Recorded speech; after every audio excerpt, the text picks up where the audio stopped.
welcome to Poet Talk. A podcast where poets talk. I'm your host, Jody Chan. And I'm your host, Sanna Wani.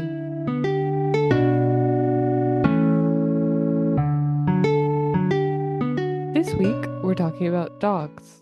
We'll be talking through poets like Mary Oliver, Eileen Myles, short history of dogs, dogs and poetry, poets who love dogs, and more.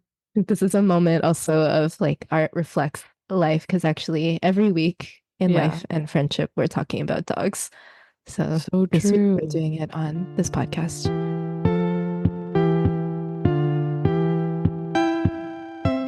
So before we begin talking about dogs, I wanted to share a few lines and some reflections from this paper called "The Humber is a Haunting: Settler Deathscapes, Indigenous Specters, and the Memorialization of a Canadian Heritage River" by Craig Fortier. The paper begins with these lines. "In the summer of 2018, my partner and I got our first puppy, a collie mix we named Humber. We chose the name because we live near Humber's namesake, the Humber River, and dreamed of having a pup companion to walk with us along the many trails near our house. When people in our neighborhood learn our dog's name, we're met with an exclamation that Humber is a very Toronto name. Indeed, the Humber River plays a central role in the settler mythology that constructs Toronto as a place." So I wanted to share this paper and these lines because last year I lived a 5-minute walk from the Humber River, also, and a 5-minute drive from co-host Sanna Wani, RIP. I love being neighbors. But anyway, so I could almost see the Humber from my window where I was living, just like behind a school that was across the road, and then in a valley behind that. And I would also often take my dog, Boba, who you'll hear much more about, for walks along the Humber.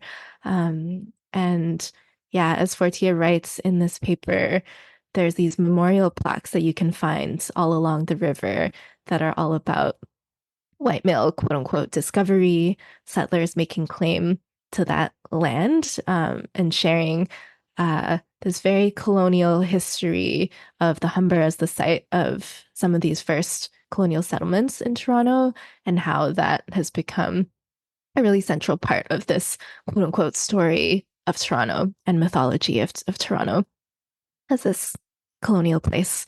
But of course, the Humber had lots of important pre-colonial portage, trade routes, animal migration trails for the salmon, the deer, otter, coyote, wild turkeys along its banks, and had lots of different names also given by the Wendat, the Seneca, the Nishnabeg, in which settlers called the Toronto Carrying Place Portage Trail.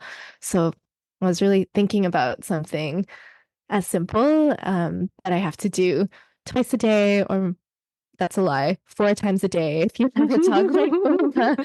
But something as simple as walking that dog was putting me into contact with this erasure and with this settler kind of myth making and death making carried out against the land and against Indigenous peoples. And meanwhile, I think Boba has no clue about what's going on. She's having a great time sniffing the grass, looking out at the water. Yeah, or maybe she does. It's also, I was thinking about this line in the paper where Craig Fortier cites Diane Millian, who says, "We feel our histories as well as think them." And so who's to say that maybe Boba is also feeling those histories, even if she's not able to think them or put language to them in the same way. And also reminding me of the conversation we had actually in our first episode about the beginnings of poetry, when we talked about poetry as a place where language touches the world directly.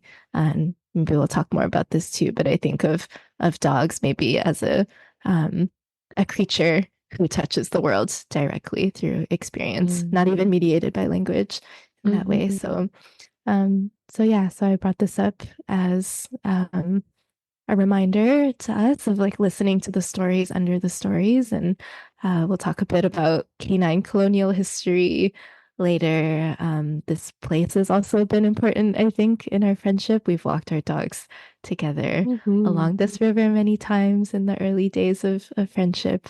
And so, yeah, it's also a friendship story site for us.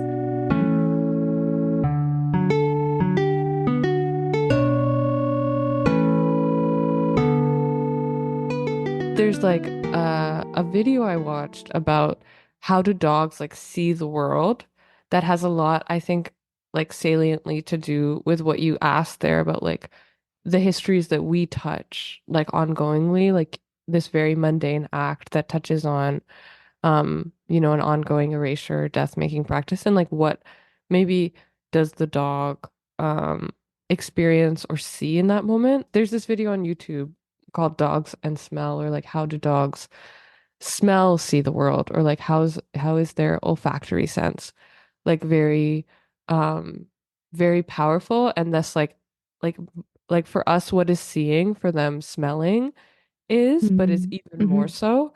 And what I really was fascinated by when I was watching this video was like, so maybe to give a bit of context, dogs like have 300 million olfactory receptors in their nose versus the human 5 million. They have two different nostrils, one for taking in scent, and then a separate slit on the side of their nose for pushing out smell. So it allows them to really be able to like parse out smells very, very, very dexterously. Um, and just gives them loads and loads of information, not just about like what is there right now, but also the history of what has like passed through. So that mm, was what I was thinking of when you talked about the Humber, because it's like what histories can dogs pick up on?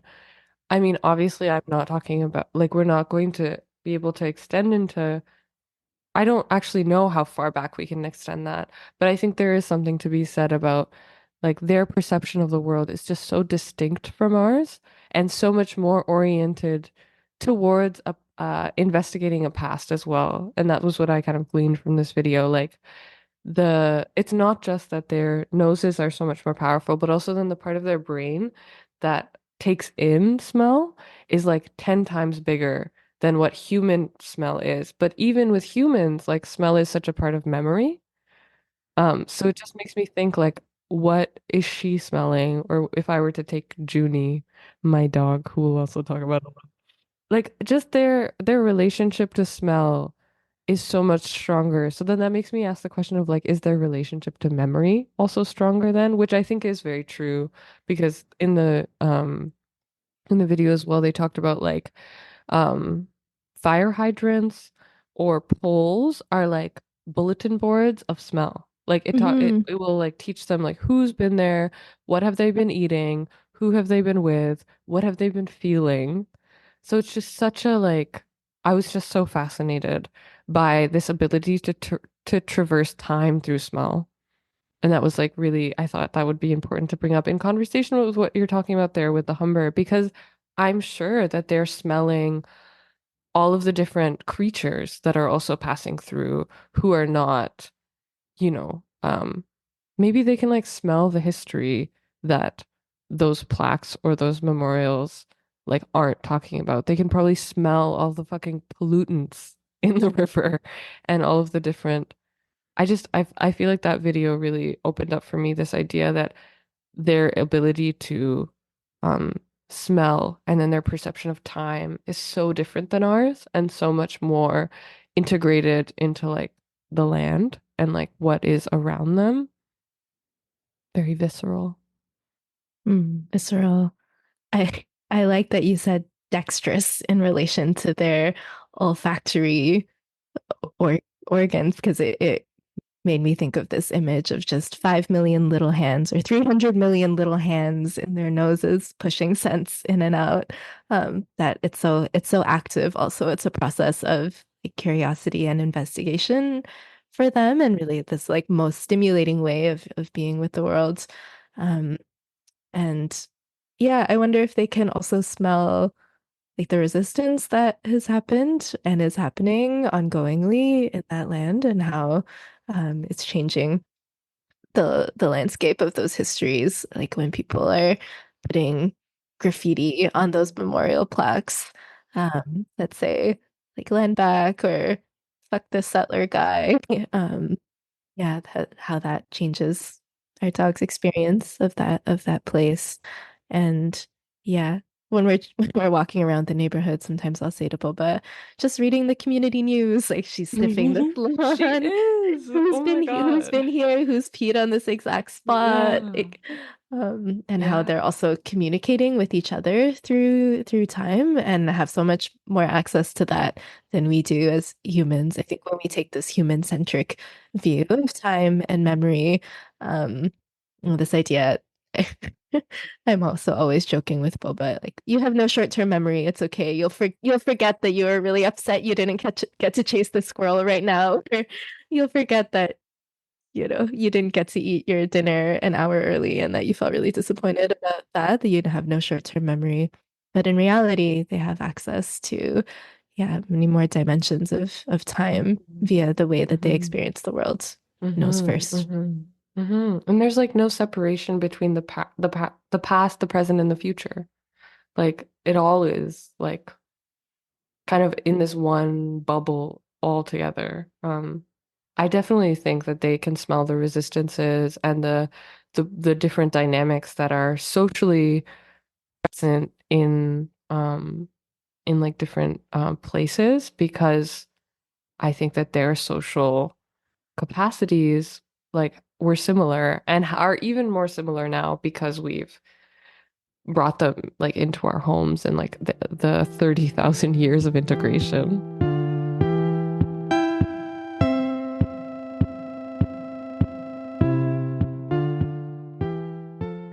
Sana, would you like to read us a poem about dogs and tell us why you chose that poem to start us off? Yes, I would love to share my one of my favorite poems about dogs. It's titled A Confession by Michael Bassett.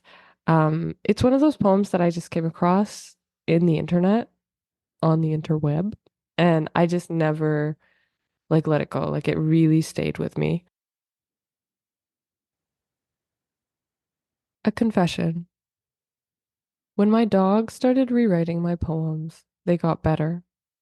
They suddenly possessed the ineffable whiff of multivalent scents milked from the breeze by a wet black nose, the ear-flopping joy of open car windows, the quivering willingness to lick the ones you barely know, but sense you might one day love. The squirrel imagery grew more pungent, more necessary. The piercing musk of unbathed human flesh rose sharp as wine, intermingled with uncured salami.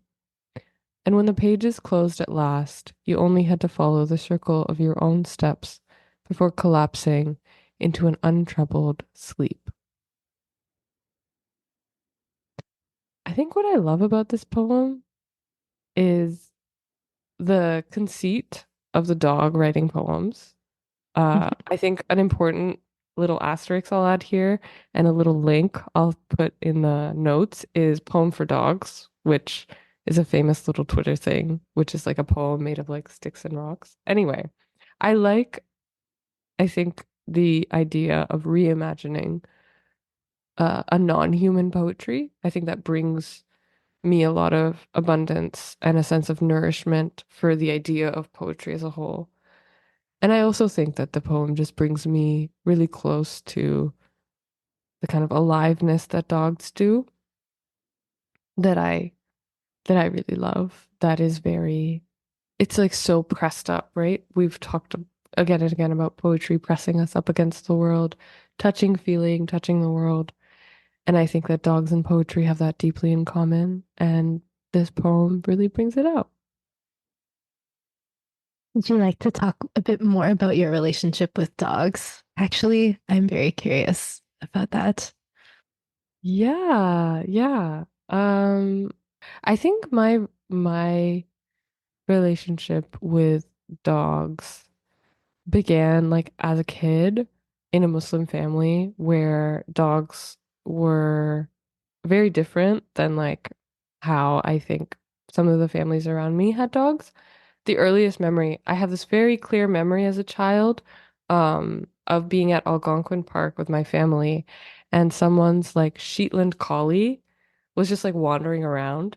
And I really think it's I was like maybe 3 years old. And I remember being smaller than the dog and like petting it and being like, this is so weird. Wow. Like also having been to, like Kashmir and to India where dogs, like the relationship in public with dogs is so different. I just remember like meeting this one dog at this park and being like, "You're tame? You you like who are you?" I was so Mm. fascinated by them. And how was your 3-year-old self at the time? Like, what did tame mean to you? What was so shocking to you about the way this dog The was calm. It was behaving? the calm of the dog that was really shocking to me. It was the way the dog was really it was quite a striking like Shetland collies are quite striking looking to begin with. And I loved horses also, and it kind of looked like a horse. I was like, you're like a small, Yes, relaxed horse. a very What horsey dog. furry horse are you? Um, yeah. And there was, yeah, something very enamoring about just being near an animal. Um, I think I was one of those kids. Like I wanted to be a vet for a long time. And there was like three people in our extended family who were considered like real animal lovers, and I was one of them. And neither of them had become vets, so they had put the hope on me. They were like, "She's gonna do it. She's gonna become a vet." But I became a writer instead, Nursing your poems nursing my of your poems. animals. Yeah, yeah. I don't know. And then, yeah, and then just life, I think led me back to dogs more recently when I was like, I think I really because I had had farm, I think the like relationship that I had had before was like more farm dogs and dogs outside, but I had not had a dog, um, again because particular kind of Muslim, so I had not had a dog inside until I decided to about 9 months ago. Then I brought her into my house. Good luck. Here we are. How about you? I want to hear about your answer too. Were you always like a dog lover? How did you decide to get a dog? All the works. Um, I was always a dog fearer, actually. I grew up being really afraid of dogs, and I think that was kind of the air of my family. Um, my aunt who raised me, I think, had been attacked or pursued by a dog at one point when she was young. And it's also, they grew up in Hong Kong and it was just not really a thing. People didn't have space. It wasn't as much of a thing to have like a pet dog or anything like that. So I admired them from afar.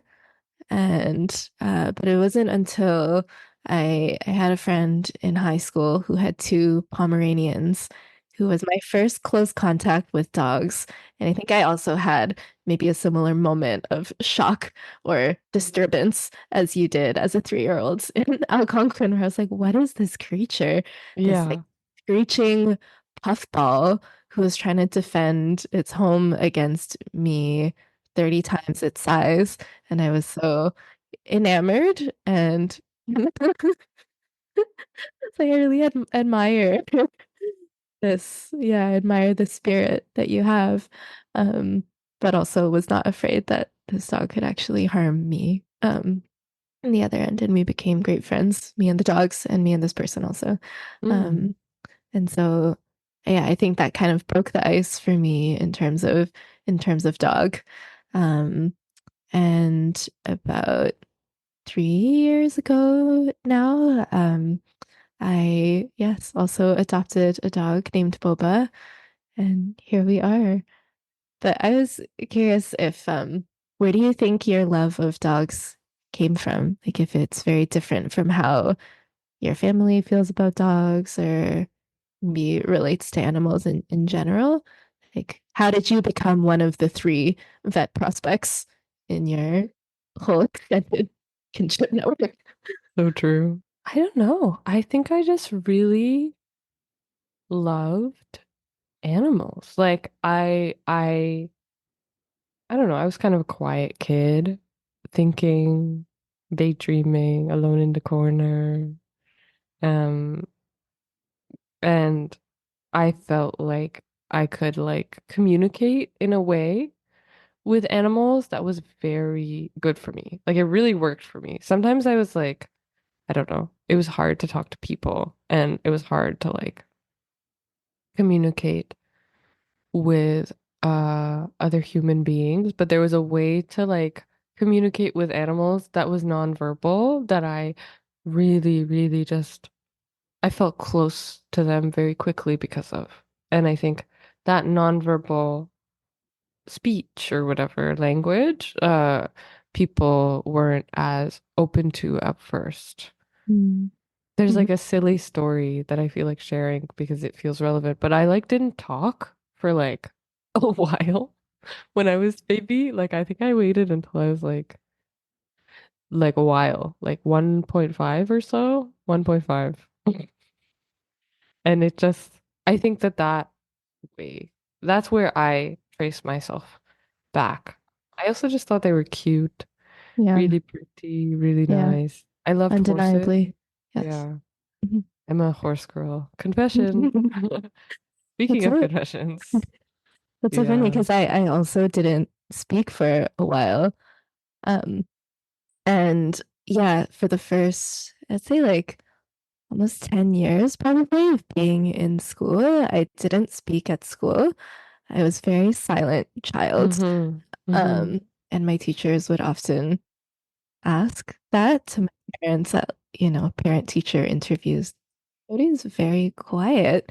What is this? And even now, often when I'm overwhelmed or overstimulated or just really tired or not doing well, I'll go into that nonverbal place. And yeah, it definitely Boba has been really good for me in that way in our relationship, being able to communicate nonverbally and to feel that I can just exist and be loved with her. That's a very common refrain I have in my head when I'm doing something scary or I'm not feeling good. I'll say, "Oh, regardless of how this turns out, Boba will love me anyway." And that's like a relationship that doesn't hinge on language, being able to shape or communicate language in any particular way. Um, but now I'm thinking 2 out of 2 poets surveyed uh, have an affinity with dogs because of a nonverbal quality of relationship and yet became poets. And so I'm wondering if you think there's some relationship there between your love for dogs and your love for poetry. I think so. And 2 out of 3, I'm gonna add number three. 2 out of 2, 2 out of 3. I'm gonna add number 3 because we're gonna talk about her more later. But I think Mary Oliver and a lot of the interviews and books I've read about her, like essays and articles I've read about her, like I think this is a common disposition to be a poet and to love the natural world and it's quiet, to relish in that quiet and to relish in companions who are able to also like enter that mode of quiet with you. Um, so I'm gonna just I hope if her ghost is with me, shout me out. Let me know if I'm wrong, but I think she's gonna be 3 of 3. And Eileen Myles 404, who we'll also talk about in a minute. Yeah. But you said you loved this poem, A Confession by Michael Bassett, because of, uh, or in part because of this first line and this non-human poetry that it gestures towards. When my dog started rewriting my poems, they got better, which obviously begs the question of if a dog were to write a poem, or if a dog were to rewrite your poems, what do you think that would be like? What is Okay, a dog well, poem? well, we can talk about my dog and then we can talk about all other dogs because I feel like that's also that's also funny, right? Because like It's each is true. Dogs are not a monolith. no, they have a lot of personality. They have a lot of personality to go around. They're a lot like people in that way. So if we're talking about my dog rewriting my poems, Fucking mess. The absolute chaos. She'd break them down. She'd just make them. She would just, what would she do? She would splay them across the page, her little grubby little paws would like just cause, like, she'd mess everything up. She'd cause problems and issues on purpose. Love her, but she would destroy the Amazing. poem. And maybe that's her poetic style, you know? She's like very chaotic, very non-linear, maybe a bit of a concrete poet for how I believe they would look on the page. No scruples. It's kind of giving Douglas Kearney vibes to me. Really? Oh. Mm. I'm not too familiar with Douglas Kearney's work, but I'm gonna look it up right now.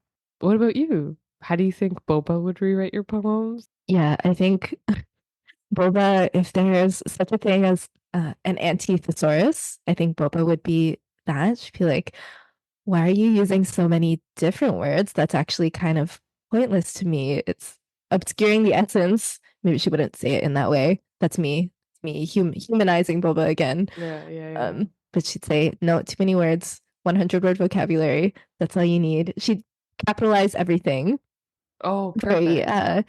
June Jordan Antifada Oh incantation yeah. style. Capitalization, exclamation marks all over the place. This is not emphatic enough. Kind of the opposite of a respectable email writer. Let's think of that. That's what Boba is in her personality. A lot of Uh, exclamation points, I'm imagining. yes, yeah, so many. Yeah, every sentence. That's actually the only punctuation she would ever use. But also like in the middle of sentences, like where you wouldn't I expect love to that. just punctuate unexpectedly. And I think also she wouldn't be afraid of saying the thing that needs to be said.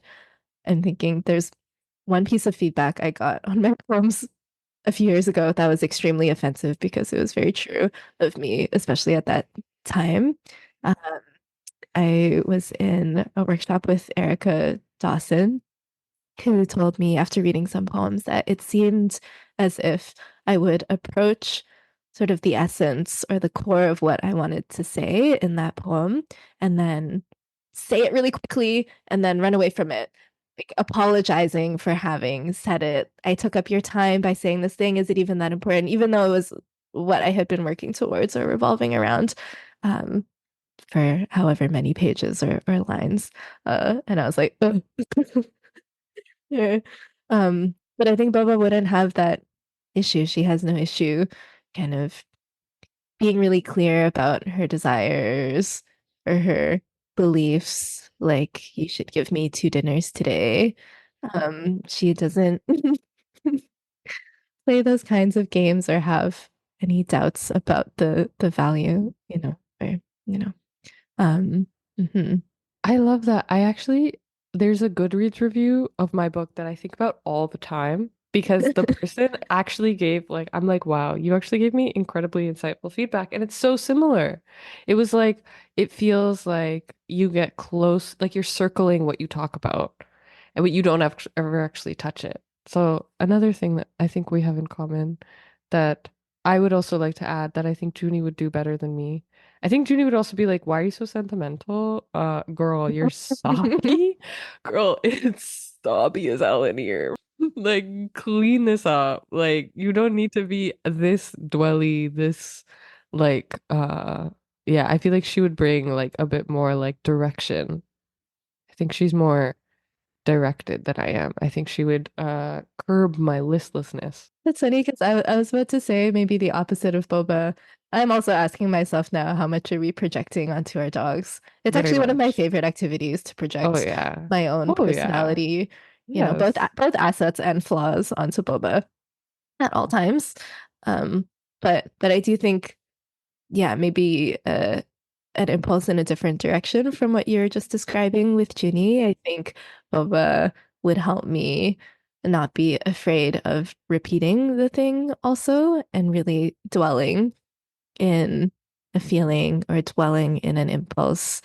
And um, maybe because of this immediacy or presence that you were talking about, that past, present, and future are all in one. And so I can see sometimes how when an impulse takes over her body to like chase that squirrel or make friends with this dog that's coming down the street that sort of becomes all there is. And there's something really beautiful about that, just surrendering to the present moment desire and letting it kind of take up as much space as it needs to.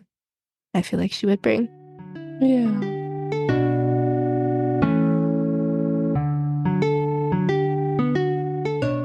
So, one of the books that we read in preparation for this podcast was Eileen Myles's dog memoir, Afterglow. It's actually called Afterglow, a dog memoir. Um, and in it, what we're just talking about of what would a poem be like if a dog wrote it, there's all these scenes where Eileen Myles either as themselves or as Rosie, that's the name of their dog, talks about how Rosie actually wrote every one of Eileen Myles's poems from 1990 to 2006, which is the 16 years that span their relationship with each other. And Rosie the dog is actually kind of snarky, kind of derogatory about Eileen Myles's writing in general. She'll say, this was so nonlinear, this was so not grounded in anything, kind of leveling all these critiques at their work and saying, yeah, it would be so much better if I had just written all of them. And actually I did. I wrote every one of your poems. My paws are kind of all over your work in this period. And there's one line that I thought about a lot as I was reading, where Eileen Myles says, I think of writing as a series of presents, and the writing room is always new, which has just such a doggy quality to me. hmm Yeah, so I think this book is really interesting for thinking about the impact of dogs or being in relationship with the dog, like such intimate relationship with a being who interacts with the world in a different way on your own creativity. Um, but yeah, maybe to take a step back and just describe Rosie and this book. So Rosie was a pit bull terrier rescued from the New York streets. Um, and this book actually, I think part of why I love it is that it's a grief book masquerading as a dog book. Mhm. But it starts from the grief of Rosie's death, and early on, you actually read about Rosie's last days, Rosie's last trip to the vet, Rosie's last meal, Rosie's last time with Eileen Myles, and this book then goes into all of what that grief and that death opens up in Eileen Myles's writing, and also kind of takes many weird in the best, most flattering way, many weird turns into Rosie's imagined afterlife, and just sort of splays out in kind of any train of thought or any possibility that I think comes into Eileen Myles's mind, of like what that afterlife might be. And early on in this book, Eileen Myles says this thing: our relationship is part discomfort and humiliation and part devotion. Oh, once upon a time, I wanted a dog exactly as much as I wanted to be alive. Mm. Mm. Which I think, as someone who experiences varying degrees of wanting to be alive, this sentence is also quite interesting. That kind of exact overlay of desire, of dogness and aliveness, how those things kind of, yeah, lay over each other.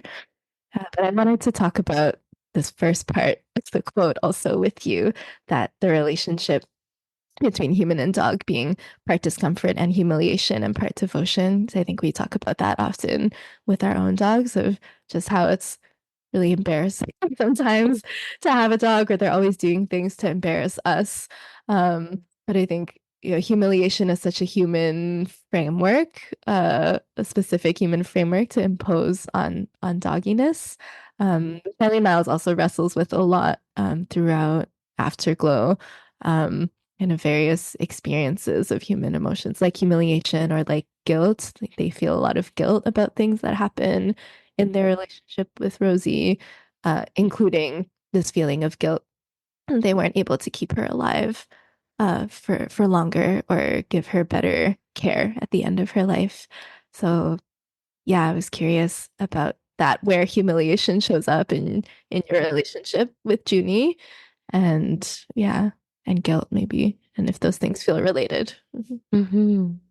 For sure. Wow, I think that's rich with so much. But the thing that's coming to the top, that kind of the thing that's coming to the top of the surface or like floating up for my answer at first is I think maybe we've talked like a lot about the benefits of dogs, how much we love dogs, but I think there's this strange undergirding feeling that maybe a lot of dog owners have that is punctuated in my experience because I got a puppy. I think anyone who gets a puppy will also really feel this, but it's like not an easy experience.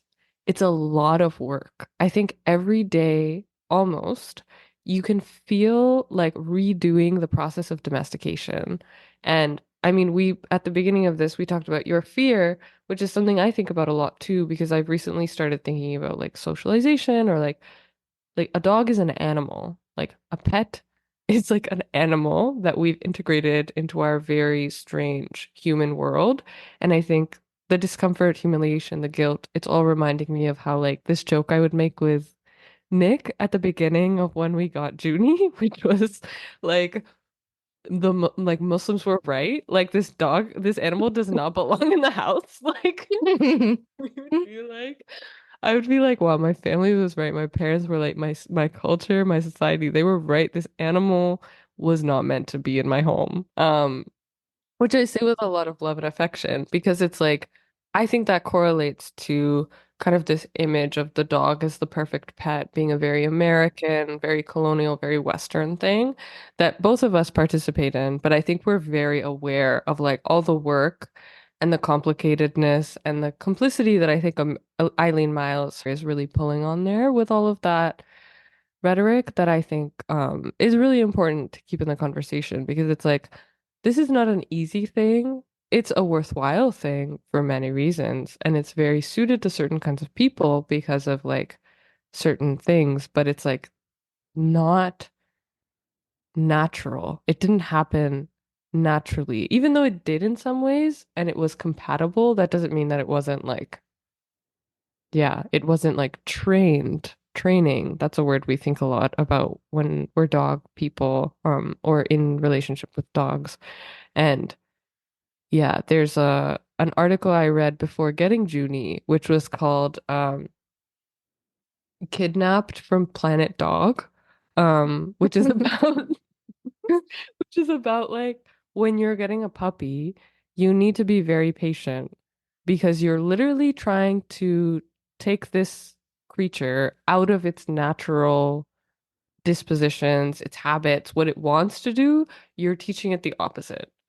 So you need to give your pet a lot of time and a lot of lenience when adjusting to the human world because you're basically trying to teach them how to be as close to human as possible and not like but you I mean we integrate, right, their dogginess into what suits us as people. But yeah, so those are all the things that are coming up for me in response to part discomfort, part humiliation, part devotion. How about you? Yeah, I think there's something you said, undergirding what you're saying, and which, yeah, I agree. Eileen Myles kind of has their finger on at a lot of points in this book of even the language that we have that comes to mind so easily when we think about human and dog relationships, like domestication, taming, training, socialization, how colonial those are in undertone or overtone, like explicitly kind of about, yeah, assimilating into this way of being that is not necessarily kind of what they want or what is quote unquote natural, even though I guess, natural and unnatural itself kind of being a framework that's imposed. Um, but it makes me think about how humiliation or these moments that we think of as embarrassing as people with dogs come from that friction between what I want my dog to do or what other people expect a quote unquote well-trained dog to behave like versus what is just doggy. Like my dog peed on the subway platform, or my dog jumped up on my friend because they're really excited to see that person and things like that's not what a good or like yeah, well-behaved dog should do. And that's just a dog being a dog.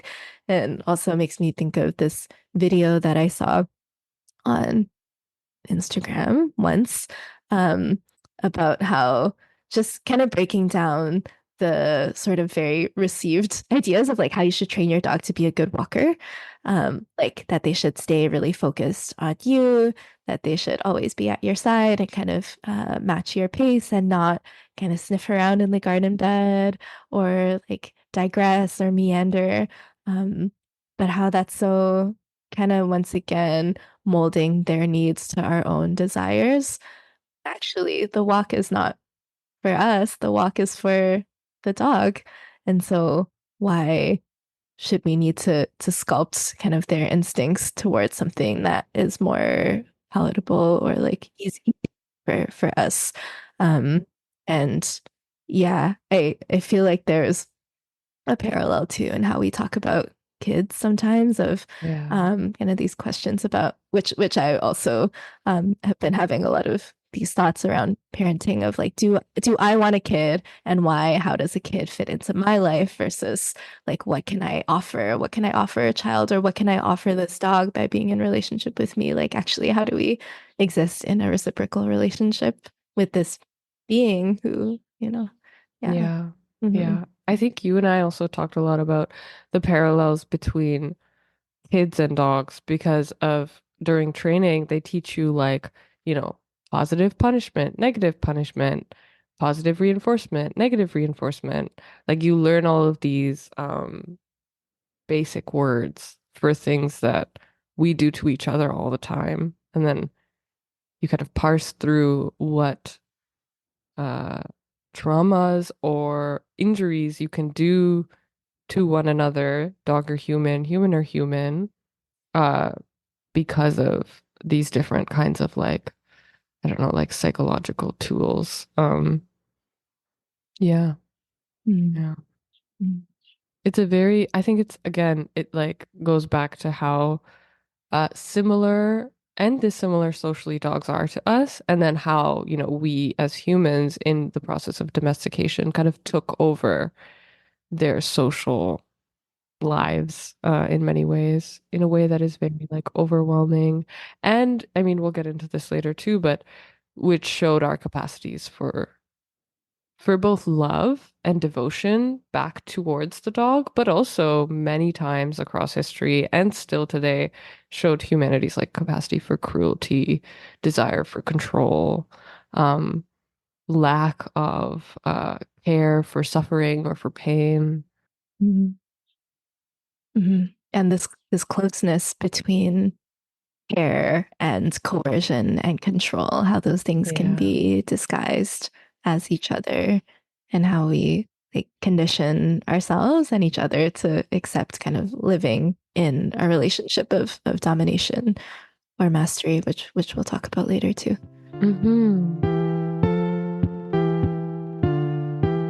So maybe to help us transition before we get into a conversation about dogs and mastery, maybe colonial canine history, I just want to lay a little foundation with a brief history on dogs. A lot of what I talk about comes from the TED Talk video on YouTube by David Ian Howe, and I'll have that in the link, a link of that in the notes below. But yeah, Canis lupus familiaris is the first domesticated animal, quote unquote, man's best friend. We've all heard that nonsense line. Um, How your voice just changed there. I know, nonsense, man's best friend, whatever. Anyway, 30,000 years ago is kind of where we mark the beginning of the domestication of dogs, with the gray wolf and our like species cousin, the Neanderthal. So it was Neanderthals and gray wolves, Paleolithic ancestors and rivals. So this is an enemies to lovers Mhm. story. Wow. I love that. I'm gonna tell Boba that later. Okay, we Actually, were our enemies. ancestors were frenemies. Yeah, because it's true. So, we were rivals at the top of the food chain. We both had complex social groups, nuclear families, and social skills were what we used. Both gray wolves and humans were persistence hunters.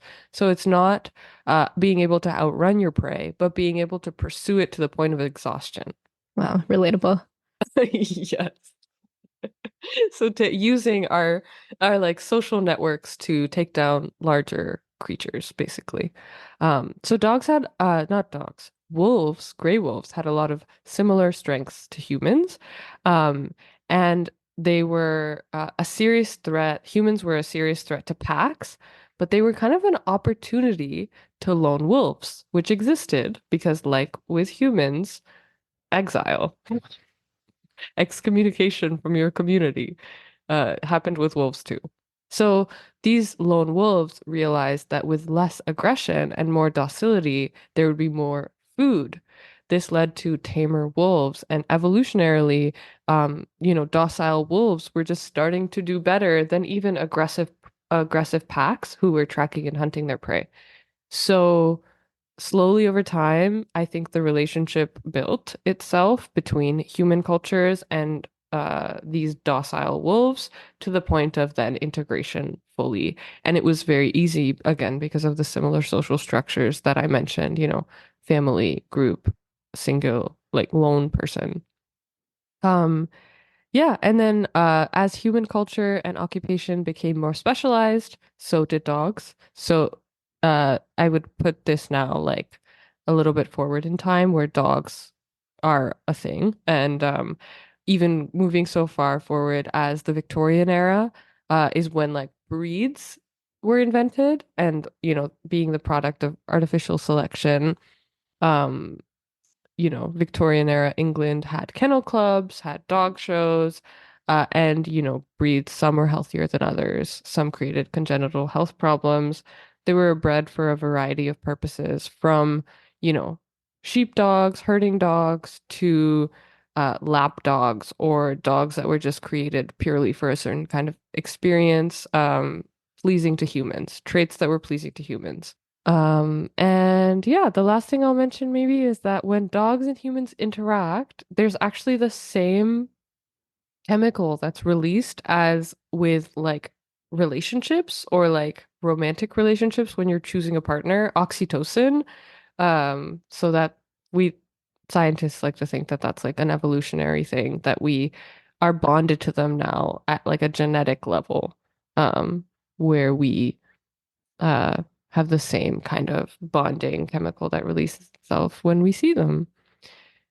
However, this summary skips out on a lot of the histories of deep cruelty and turmoil that exist between dogs and humans. It skips out on histories of dog fighting, which has existed at least as long as the Roman Empire, but probably much longer. Blood sport being a very, very old practice, and all the strange, horrible techniques that were developed in using dogs for hunting, such as bear baiting, which was when a dog was used to bait a bear in hunting, and also bear baiting being the blood sport that we don't need to get into. But there's a lot of strange, cruel practices that are as embalmed into our relationship with dogs as, love or companionship might be. And I think those continue today with different kinds of, training techniques that we see that are complicated, like prong collars, shock collars. So there's an affinity between dogs and coloniality here, between dogs and European histories, European accounts of histories, colonial accounts of histories. And again, I started this with man's best friend, and I still think that that's such a deeply embedded like white Western myth, like a colonial myth. And there are alternate histories too, subaltern indigenous histories. Everybody had their own relationship with dogs across the world, and there were different purposes. And there's also histories of dogs that exist outside of this zeitgeist. Yeah, I think this sort of sanitized history of human dog relationship too, this Eurocentric history, also what it obfuscates maybe historically is it makes me think about Victorian era poor laws, ugly laws, which at that time kind of enshrining this criminalization of ugly or undesirable bodies. So, like disabled, poor, sex working, racialized, um, mad bodies and people existing in public space, which just seems so obvious that that would co-evolve in tandem with this idea of like breeding breeding dogs, this like artificial selection, quote unquote, like natural selection of the best or healthiest or most beautiful dogs, that was also a way that that the ruling class was sort of trying to breed or select people. And yeah, just the common root of eugenic ideas that have turned into so much kind of ableist and classist and sanist laws or yeah systems of relating today. This is actually making me think about protest dogs. Like often I feel like I'll go to a rally or a protest or something and see people with all their like very calm, very like principled dogs who are there wearing their bandanas and their signs and their kind of yeah, free Palestine placards. But I always admire those dogs. Shout out to what's his name? The protest dog in Chile.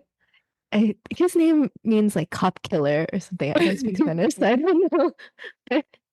Yes, if you don't know the story about this dog, there's a dog in Chile, in Santiago, who got very famous for participating in student movements of 2010 and 2011, and for showing up to these huge actions and only ever attacking and barking at the riot cops and never at the protesters. So clearly had a very uh, yes, very acute sense of who the good guys and the bad guys were in this situation.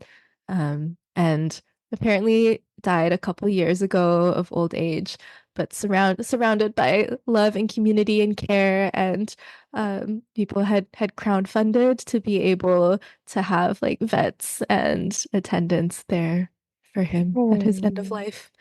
wow. What a nice guy. A beautiful story. What a beautiful story. I think something that we've been circling around or that keeps coming up is this affinity between poetry and dogs.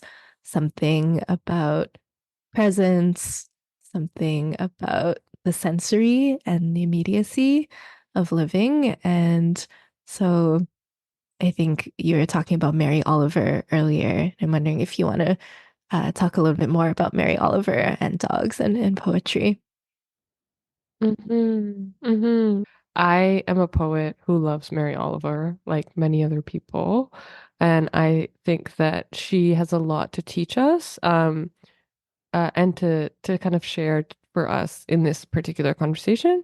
Maybe I'll start off by reading a quote from her book called Dog Songs, which was what I read in preparation for this conversation. And here's a short quote from the book.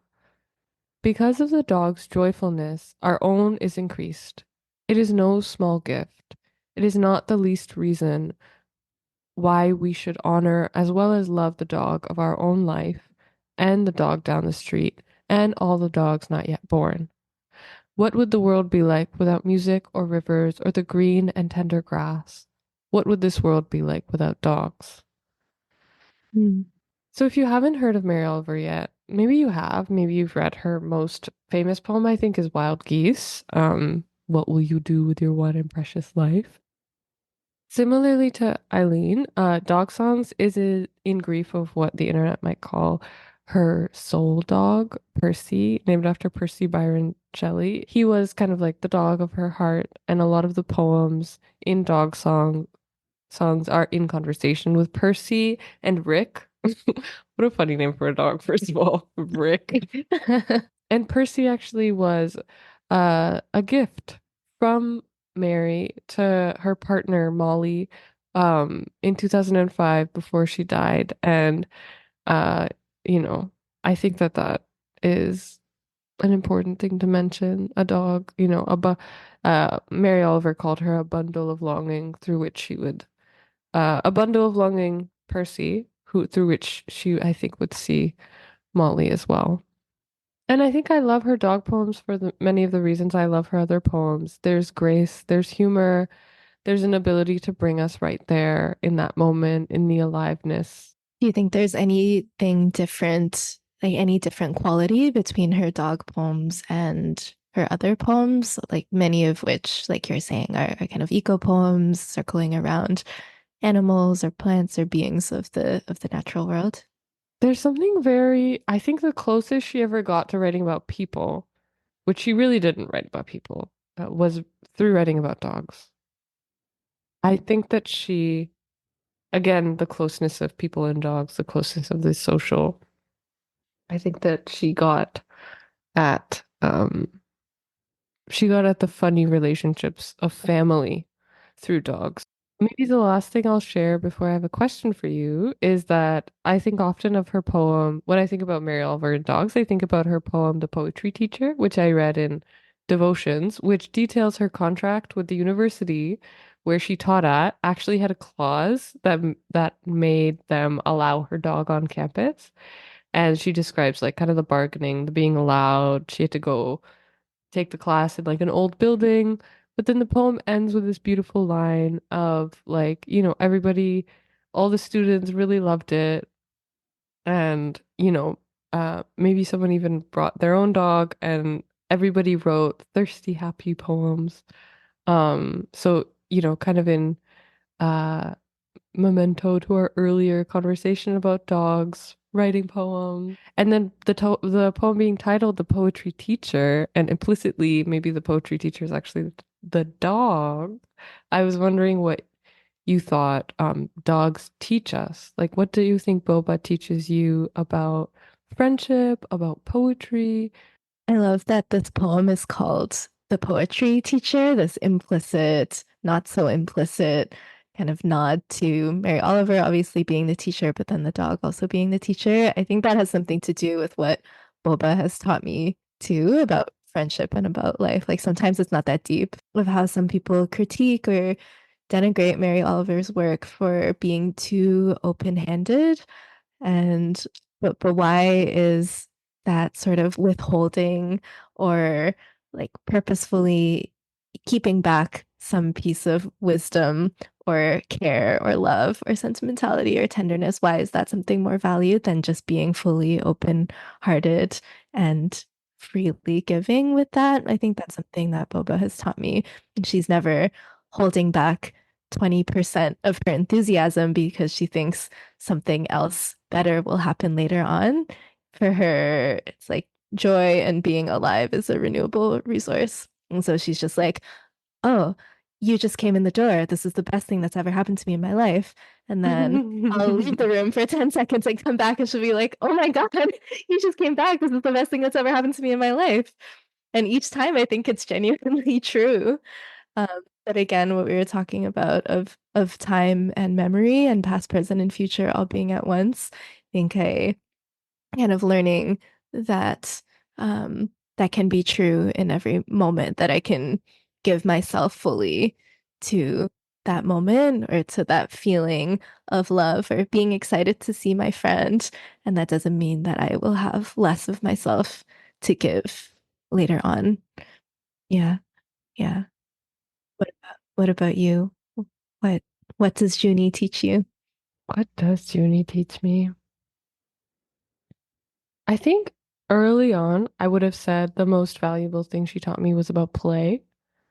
Like when I first got her, I think I hadn't like just played with a creature like that, and I think it was really made me very happy often to see also her playing with children or like my niece in specific, because I was like, oh my God, you guys are the Mm. same. Like you both just want to like do something silly and fun and like run around.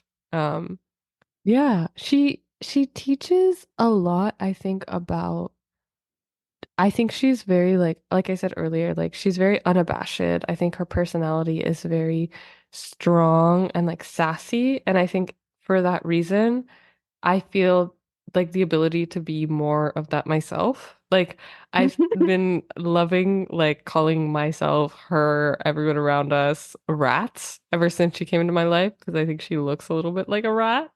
But I Confirmed, think confirmed. confirmed. But I think that rattiness is actually very invigorating, like empowering. Like she just doesn't care if it's right or wrong. She doesn't care if it is appropriate or polite. She will do what she thinks is the best thing to do in that moment. Without a particular care for like its its value outside of herself, or its her desires are so strong and so clear. So I think I've loved like feeling close to that. And just her desire to like explore the world. She loves people. She's a big people lover. So I think I like that too. She loves strangers. And I like seeing that in her. And I think I've like started just being able to like talk more to strangers because I think a lot of dog people go through that too. Like you just talk more to people in your neighborhood. Um, yeah. And I think she teaches me like like you said, like what's important. Like right now, like you've been on your computer for like 3 hours now. How about me? How about some play? How about you eat something? Like just those very basic things that you should do for yourself to stay like healthy and happy. I think she really reinforces really well and reminds me, centers them. She centers them in my life really well. Um, Mm-hmm. and For her own benefit, though. I think that for part her is own benefit. important to remember. For her own benefit. And honestly, like pop off queen, me too. I should be doing that every day. I should be centering my own life for my own benefit as well. I feel like that's her biggest lesson. She's so freaking, what's the word to describe her? How do you feel like your life would be different if you'd had a dog earlier on? If you'd had a Junie influence earlier Mm, in your life? mm. I feel like I'd be I'd be like braver. I think I'm also like more secure in my emotional attachments now. In part because of the dog. I think that like we haven't really touched on this, but there is something to a dog's love that I think is really special. Like just that complete, like what you said earlier, right? Like a little like reminder you have to yourself is that no matter what you do, if in a certain situation, like Bobo will love you. And I think all dogs have that. Like they'll just love you for who you are. And I think that unconditional love and devotion is really like actually very shocking and like a very rare, unique quality that they have. Hmm. Yeah, honestly, I think Bobo is my first secure attachment relationship ever. I think that's not like I've heard other people say the same thing too. And actually, so when I adopted Boba, it was like the summer of 2020, kind of the height of COVID lockdown. Actually, had just gone through a major breakup in the week of adopting Boba. So suddenly I was also on my own with this screaming puppy. And I was in my second year of therapy school at the time. So I was very on my attachment theory bullshit. And I was strongly identified as an anxious attacher, and or disorganized for those of you who know what that means. But being with Boba 24/7, just this creature who needed me so much all the time, needed me to keep her safe, needed me to feed her, needed me for physical touch and comfort. I felt avoidant for the first time ever in my life. And that was actually very helpful for my own healing or learning or just growth and understanding what that could have been like on the other side and yeah, ultimately working through it with Boba and like growing to love her and also feeling her love like grow over time. Um, yeah, like has been very, it reminds me of a line from uh, a poem by Zaina Al-Sus. Yeah, when I say love, I mean these miracles are work, which Oh. reminds me of something you said earlier about how it's not just easy, it's a lot of work, but work is not always bad, like laboring towards the well-being of another creature, towards like that reciprocity of relationship. Like that actually is really beautiful that you would devote yourself to that. So that's what that reminds me of.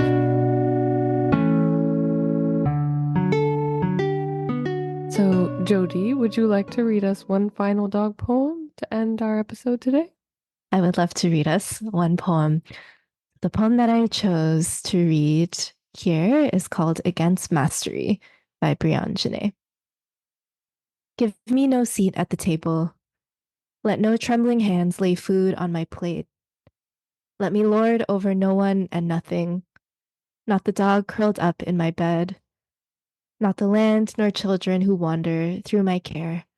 Let me learn from the babies and be always laughing at my ignorance, only humble discovery. Give me and keep my eyes on the pattern of birds' wings, breaking the blue overhead. Let me face the ones I harm with open palms, and let love be the method and measure of my worth. Keep my heart with my people, and the coal glowing beneath my feet. Let me run and run and run and run, and let the flame of my torch never go out. I am here with you to burn the house down. Keep me to this. Cut me down before you let me lose my way. Mm. I love this line. Let love be the method and measure of my worth. I think that's so much of what we were talking about throughout this conversation of what dogs have taught us, what our dogs have taught us about love and friendship and family. And I think too, you can't see this poem because podcasts are an audio medium, but there's no punctuation in this poem. It all kind of runs on through a lot of the line breaks and through there's some spacing kind of within the lines themselves.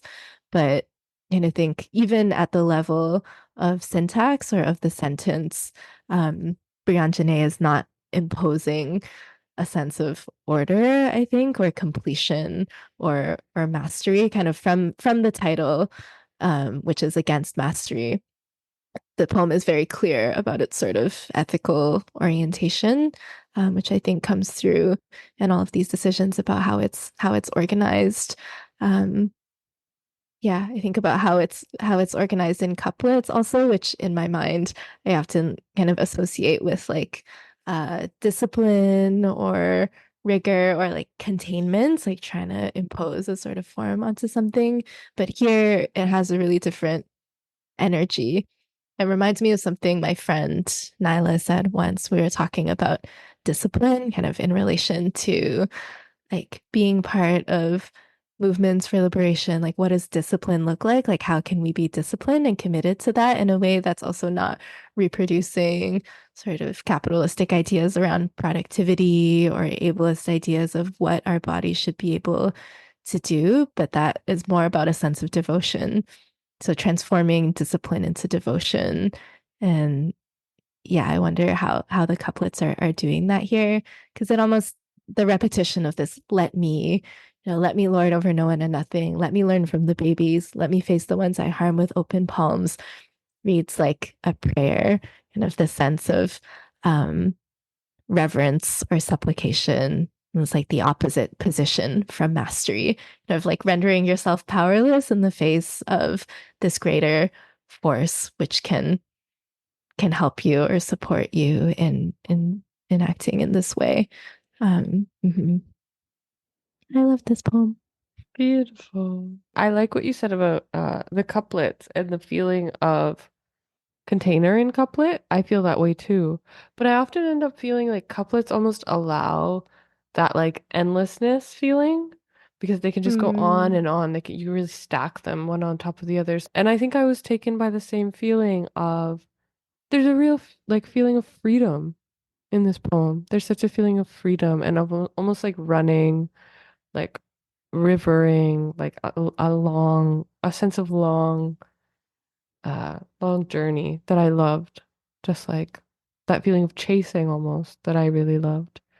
And I think has a lot too to do with dogs. Dogs are very free. Tens of thousands of years of domestication aside, still like that persistent feeling of freedom is what I'm really picking up on and holding on to because of our conversation too. Mhm.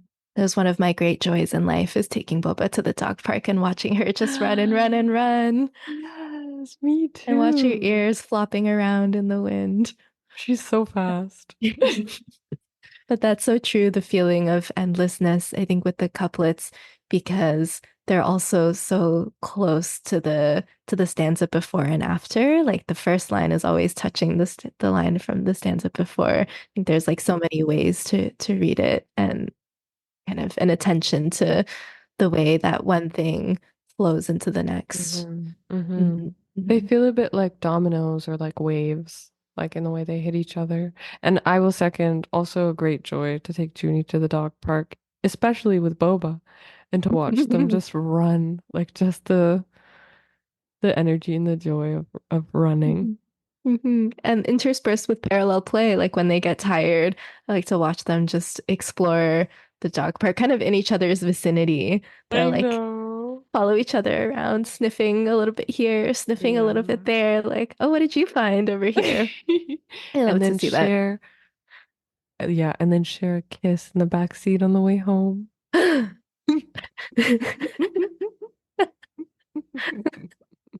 Holding paws over the Holding seatbelt. paws, holding paws in the seat belt. Actually, our dogs are dating. That's what this whole episode was about.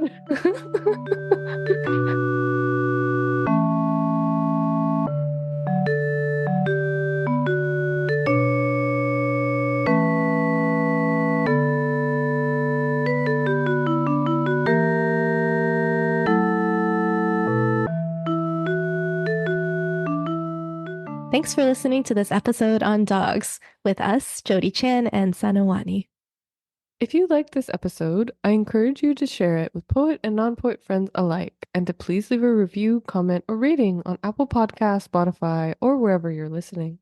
Don't forget to click the follow button too, so you don't miss our next episode. The show music includes songs from the album Elise's Awesome Dance Adventure by Komiku, including Elise's theme as the intro, and A Calm Moment to Remember Before You Take the Dangerous Road as the outro. The transitional music is An Anarchist Utopia and that weird feeling when you understand that you are alone and the only hope. You can learn more about Komiku at loyaltyfreakmusic.com. For more information and to support Poet Talk, you can visit our website, poettalk.buzzsprout.com, or follow us on our Instagram at talkpoet. Just a little reversal to keep you on your toes. This month, we also want to shout out Workshops for Gaza, a collective of writers and educators who are raising money for Palestinians directly by sending money to fundraisers, to folks on the ground. They organize a really brilliant, fun, whimsical collection of workshops that you can sign up for. I recently did one called Miyazaki Mode that was all about using the work of Miyazaki as prompts for writing, led by Nina Lee Coombs. I recommend checking out their workshops that they have coming up, and you can find them on Instagram at Workshops for Gaza. Okay, that's all for now. Thanks for listening. Bye bye. Bye.